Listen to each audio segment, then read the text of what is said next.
Bagi teman-teman yang mempunyai latar belakang pendidikan di bidang hukum, terutama yang berkecimpung dalam penegakan hukum di Indonesia, mungkin pernah mendengar nama Sengkon dan Karta.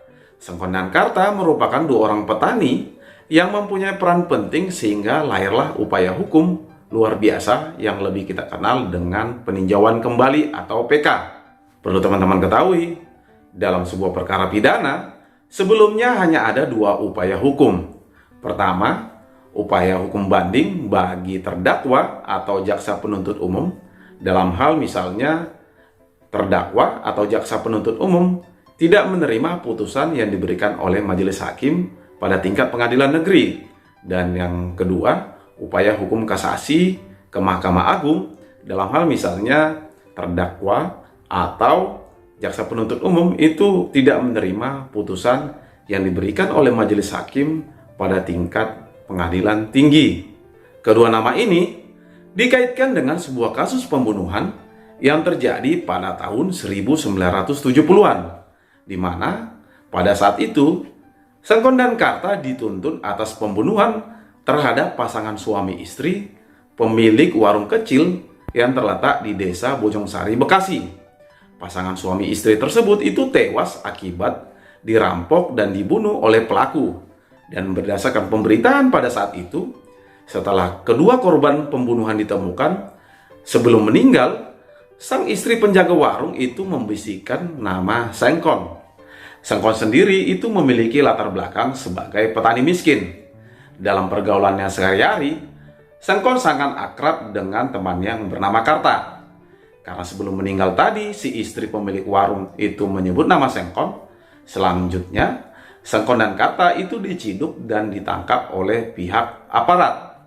Pada masa itu, proses penyelidikan dan proses penyidikan masih melegalkan tindakan kekerasan untuk mengungkap sebuah tindak pidana. Sengkon dan Karta itu selanjutnya disiksa dan dipaksa mengaku atas sebuah tuduhan yang sama sekali tidak pernah dilakukan oleh Sengkon dan Karta. Jadi tidak heran, dari proses penyelidikan dan penyidikan maupun proses penuntutan hingga vonis atau putusan majelis hakim di tingkat pengadilan negeri selanjutnya menghukum Sengkon dan Karta atas sebuah kasus pembunuhan yang sama sekali tidak pernah dilakukan oleh Sengkon dan Karta. Sengkon dihukum 12 tahun penjara, sedangkan Karta dihukum 7 tahun penjara. Dan di tingkat banding, putusan tersebut itu dikuatkan oleh Pengadilan Tinggi Jawa Barat. Putusan itu kemudian berkekuatan hukum tetap atau ingkrah karena Sengkon dan Karta itu tidak mengajukan upaya hukum kasasi ke Mahkamah Agung. Mungkin saat itu Sengkon dan Karta sudah pasrah dengan nasibnya dan selanjutnya Sengkon dan Karta dijebloskan ke penjara. Tuhan tidak pernah tidur. Di dalam penjara, Sengkon bertemu dengan ponakan yang bernama Gunel yang terlebih dahulu telah dipenjara atas kasus yang berbeda. Gunel mengaku pada Sengkon bahwa Gunel lah dalang dari kasus pembunuhan terhadap kedua pasangan suami istri tersebut.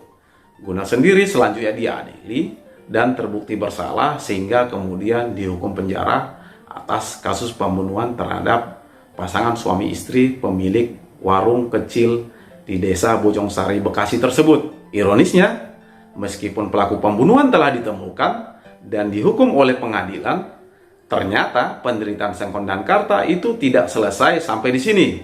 Setelah menerima proses pemeriksaan dan penuntutan serta peradilan yang sesat, Sengkon dan Karta tidak bisa langsung dibebaskan dari penjara meskipun Sengkon dan Karta sudah terbukti bukan sebagai pelaku pembunuhan yang sebenarnya.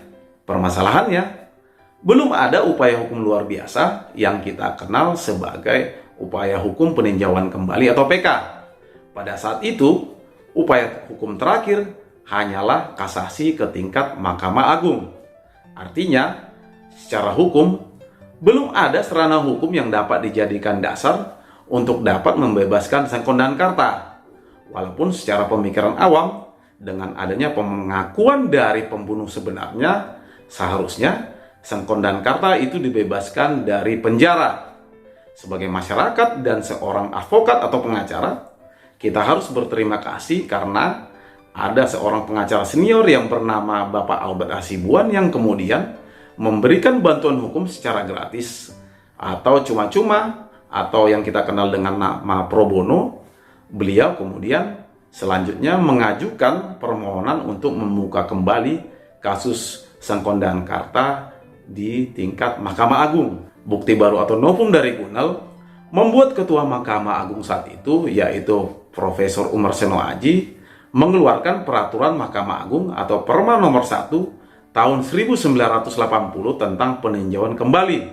Akhirnya, berdasarkan dari Perma nomor 1 tahun 1980 tersebut, sehingga Sengkondan Karta dapat dibebaskan dari segala tuntutan yang dialamatkan kepada Sengkondan Karta. Seandainya Sengkondan Karta divonis dengan hukuman mati dan selanjutnya dieksekusi oleh regu tembak, siapa yang harus bertanggung jawab atas meninggalnya kedua orang ini? Atau apa jadinya kalau seandainya pembunuh yang sebenarnya tidak pernah mengakui perbuatannya? Kita semua tentunya berharap apa yang dialami oleh Sengkondan Karta sebagai salah satu sejarah kelam dalam dunia peradilan kita tidak terulang kembali. Karena menurut pengakuannya, Sengkondan Karta itu mengalami penderitaan yang luar biasa. Mereka dipukuli dan lebih tersiksa lagi karena Sengkon terserang penyakit TBC di penjara Cipinang. Ketika diwawancari oleh wartawan, Sengkon mengatakan bahwa dia hanya berdoa agar dia cepat mati karena penyakit TBC terus merongrongnya dan tidak ada biaya untuk meneruskan hidup.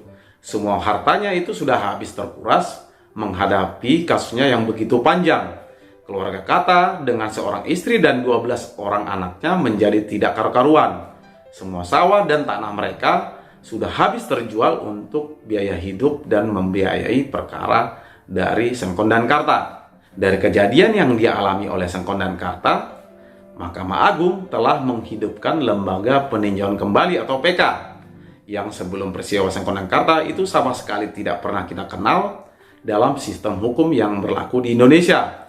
Terhadap putusan pengadilan yang berkekuatan hukum tetap, selanjutnya pada Januari 1981, Ketua Mahkamah Agung Umar Seno Aji itu memerintahkan agar terhadap kedua orang itu, yaitu Sengkondan Karta, dibebaskan dari penjara.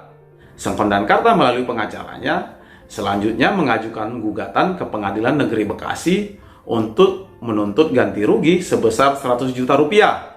Tapi gugatannya ditolak oleh Pengadilan Negeri Bekasi dan di tingkat Pengadilan Tinggi Jawa Barat, tuntutan terhadap ganti rugi atas peradilan tersebut itu juga ditolak. Sayangnya, ketika Sengkondan Karta mengajukan upaya hukum kasasi ke tingkat Mahkamah Agung, upaya hukum tersebut itu terlambat diajukan sehingga Mahkamah Agung itu tidak memeriksa berkas perkara dengan alasan berkas tersebut itu terlambat disampaikan.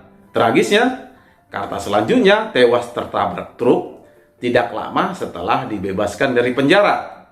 Demikian dari saya, semoga kedepannya tidak muncul Sengkon dan Karta yang berikutnya.